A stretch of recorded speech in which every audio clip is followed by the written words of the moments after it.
Hello friends, வணக்கம். Welcome to Mrs சமையலறை. நாம் இன்றைக்கி பார்க்க போகிற ரெசிபி என்னென்னா, வீட்டில் இருக்க குறைந்த பொருட்களை வச்சு குறைந்த நேரத்தில் செய்யக்கூடிய ஒரு சூப்பரான பேக்கரி ஸ்டைல் பால்கோவா எப்படி செய்யறதாங்க நம்ம இன்றைக்கி பார்க்க போகிறோம். நம்ம சேனலுக்கு இப்போ தான் நீங்கள் ஃபஸ்ட் டைம் வரீங்கன்னா மறக்காமல் சப்ஸ்கிரைப் பண்ணிக்கோங்க. கூட வர பெல் பட்டனையும் கிளிக் பண்ணிக்கோங்க.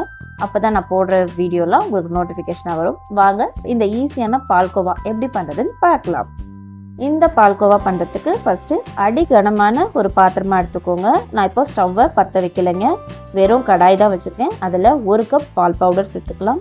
கூடவே 1/2 கப் சர்க்கரை, 1 கப் காய்ச்சி ஆற வச்ச திக்கான பால் அதையும் சேர்த்துக்கலாங்க. கடைசியாக இது கூட 2 டேபிள் ஸ்பூன் நெய் சேர்த்துக்கலாம். சேர்த்துட்டு இப்போ இந்த பால் பவுடர் இந்த பாலோட நல்லா மிக்ஸ் ஆகணும். அதே சமயம் சர்க்கரையும் நல்லா கரைஞ்சி வரணும். நம்ம நல்லா மிக்ஸ் பண்ணிக்கலாம்.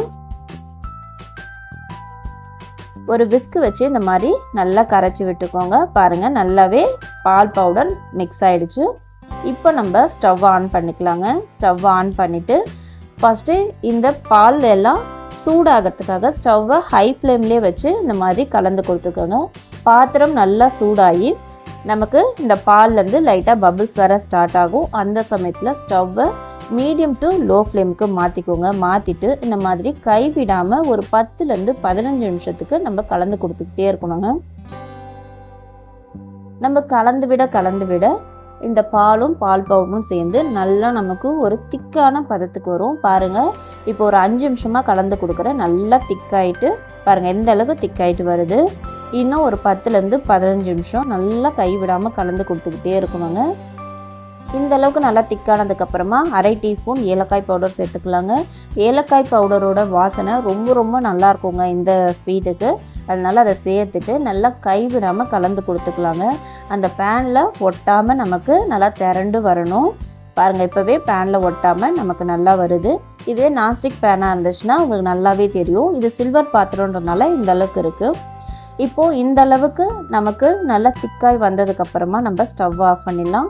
ஆஃப் பண்ணிவிட்டு நம்ம கைவிடாமல் இது மாதிரி நல்லா கலந்து கொடுத்துக்கிட்டே இருக்கணுங்க. இல்லைனா அந்த பேனோட சூட்லேயே அடிப்பிடிக்க ஆரம்பிச்சிரும். நல்லா ஆறணும். பாருங்கள், நல்லா ஆறினதுக்கப்புறம் எந்த அளவுக்கு திக்காக இருக்குது பாருங்கள். நமக்கு நல்லா சுருண்டு வந்துடும்.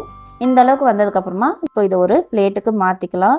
நான் ஒரு நெய் தடவின பிளேட்டில் மாற்றிட்டு 2 தடவை அப்படியே கையால் கொஞ்சம் அழுத்தி பிசைஞ்சேங்க. அவ்வளோதான், மாவு நல்லா ஸ்மூத்தாக வந்துடுச்சு. இப்போது ஒரு சின்ன உருண்டை எடுத்து கையில் நல்லா உருட்டி 2 கையும் வச்சு உள்ளங்கையில் அழுத்தினீங்கன்னா இந்த மாதிரி வந்துடும். நடுப்புற ஒரு விரல் வச்சு லைட்டாக அழுத்தி டிசைன் கொடுத்துக்கோங்க. இதுவே உங்ககிட்ட பால்கோவா அச்சு இருந்ததுன்னா அந்த அச்சு வச்சு கூட டிசைன் போட்டுக்கலாம். நான் இது மாதிரி தான் டிசைன் போட்டு வைக்கிறேங்க. இதே மாதிரி மீதி இருக்க மாவுலையும் நான் குட்டி குட்டியாக உருண்டை பிடிச்சி இது மாதிரி நான் எல்லாத்தையும் ரெடி பண்ணிக்க போகிறேன். அவ்வளோதாங்க, நான் எல்லாத்தையும் ரெடி பண்ணிவிட்டேன். மேலே கொஞ்சமாக பிஸ்தா மட்டும் கட் பண்ணி வச்சுருக்கீங்க. பார்க்கவே அப்படியே வாயில் எச்சு ஊற அளவுக்கு சூப்பரான பேக்கரி ஸ்டைல் பால்கோவா நமக்கு ரெடி ஆகிடுச்சு.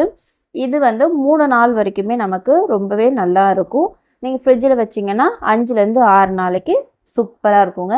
இந்த வீடியோ உங்களுக்கு பிடிச்சிக்கோன்னு நினைக்கிறேன். பிடிச்சிருந்தா மறக்காம நம்ம சேனலை சப்ஸ்கிரைப் பண்ணிக்கோங்க. கூட வர பெல் பட்டனையும் கிளிக் பண்ணிக்கோங்க. லைக் பண்ணுங்கள், ஷேர் பண்ணுங்கள், கமெண்ட் பண்ணுங்கள். தேங்க்ஸ் ஃபார் வாட்சிங்.